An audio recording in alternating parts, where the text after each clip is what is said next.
जिंदाबाद जिंदाबाद जिंदाबाद इनकलाब जिंदाबाद जिंदाबाद जिंदाबाद शहीद भगत सिंह अमर रहे अमर रहे शहीद भगत सिंह अमर रहे अमर रहे। आज शहीद भगत सिंह पार्क में शहीद देशभक्त यादगार समिति और हमारे एक्स सर्विसमैन वेलफेयर एसोसिएशन के जितने भी लोग हैं, हम लोगों ने शहीद भगत सिंह की जयंती पर 115वीं जयंती पर उनको याद करने का जो है वो काम किया है। और सही मायने में मैं ये समझता हूँ कि जिस प्रकार से सर ने पूरी बात विस्तार पूर्वक रखी है कि मात्र 23 वर्ष की आयु में भगत सिंह ने हंसते हंसते इस देश की आज़ादी के लिए फांसी के फंदे को चूम लिया, जबकि 23 साल की उम्र में और बहुत सी सोचें हो सकती हैं।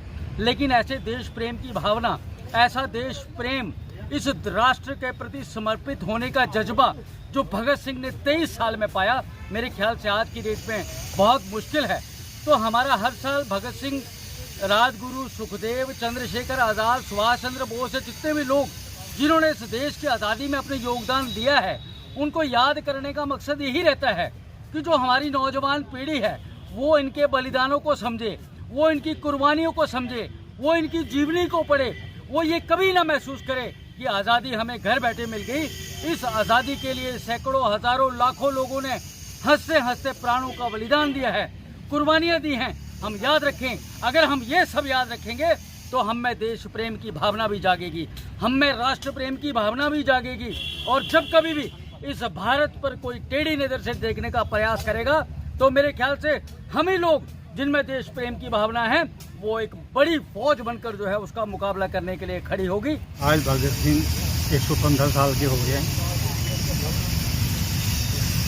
ये भगत सिंह पैदा होते हैं, दुनिया पैदा होती है। भगत सिंह एक विचार है, एक समझ है, एक विकल्प है, एक दृष्टिकोण है समाज के प्रति, जो समाज असमानता से प्रभावित है। अन्याय वाली आर्थिक व्यवस्था जो है उससे बहुत बड़ी मानव जाति का हिस्सा प्रभावित है। उसके बारे में भगत सिंह एक स्पष्ट दृष्टिकोण था, क्लियर था। 23 साल की उम्र में सबसे बड़ी हैरानी वाली बात यही, 23 साल की उम्र में बच्चों को होश ही नहीं आ रही है।